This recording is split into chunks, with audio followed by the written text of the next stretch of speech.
Je vous l'ai dit en titre, il y a 40 ans, un drame a touché le monde de la presse gabonaise, le crash d'un hélicoptère transportant des journalistes, une tragédie qui a longtemps été oubliée, mais qu'un film documentaire poignant fait revivre aujourd'hui.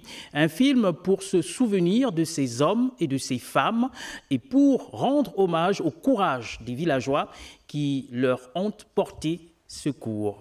Ruth Mignolet-Sanzou, Guy Franklin Mangenga, Francis Ngomo.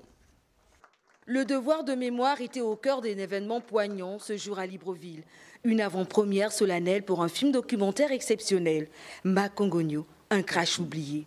Un drame national survenu il y a 40 ans qui a coûté la vie à 10 personnes, dont 7 journalistes gabonais et 3 militaires.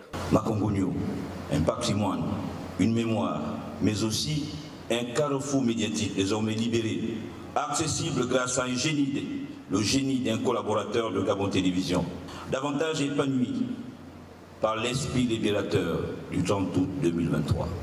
Nous sommes tous conviés au carrefour de l'histoire. Ce film, porté par le regard sensible de Hernan Douogo, nous touche d'autant plus. Il ne raconte pas seulement une histoire nationale, il prolonge une douleur intime, partagée, et transforme le deuil des familles des disparus en mémoire vivante. C'était le 28 juin 1985. Un hélicoptère transportant des hommes de médias et des militaires s'écrase en pleine forêt, dans le sud du Gabon.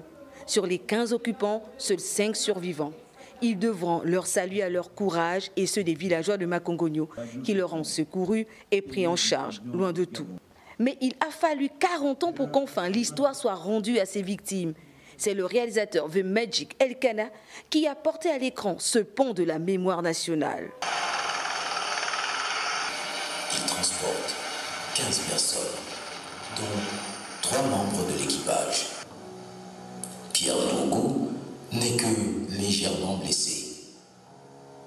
Jean-Rémy Bakaya me sort également de l'appareil. Alors j'ai crié, il est tiré, le doigt était presque cassé. Tout ceci concourt à donner une voix et surtout un visage à cette tragédie, à cette douleur. Également à cette solidarité et cette résilience des familles et aussi ceux qui ont porté secours. Je remercie également le réalisateur de ce documentaire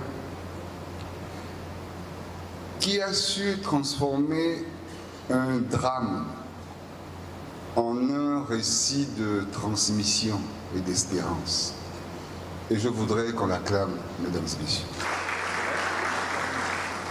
J'ai mis une œuvre audiovisuelle au public gabonais et surtout à mon pays. C'est un projet que j'ai nourri depuis plus de 10 ans. Après cette production, vous aurez une autre.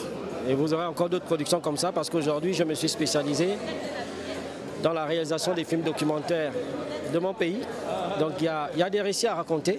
En quête de vérité, il a recueilli les témoignages des rescapés, des familles des disparus et des villageois qui ont sauvé ces vies. Ce documentaire nous permet pour les uns et les autres de faire peut-être le deuil à Makongogno du mémorial.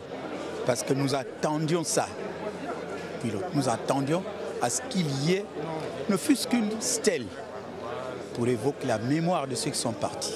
La projection sous le marrainage de la première dame gabonaise, Zité Oligingema, n'a pas eu lieu dans une salle de cinéma, mais à la maison Georges Rawiri, maison de la radio et de la télévision nationale. Un choix symbolique pour honorer la mémoire de ces hommes et femmes de médias. Une avant-première pour se souvenir, pour reconnaître et pour rendre hommage à ceux qui ont payé de leur vie, leur engagement pour la patrie. Voilà, des souvenirs qui sont encore vivants dans les esprits.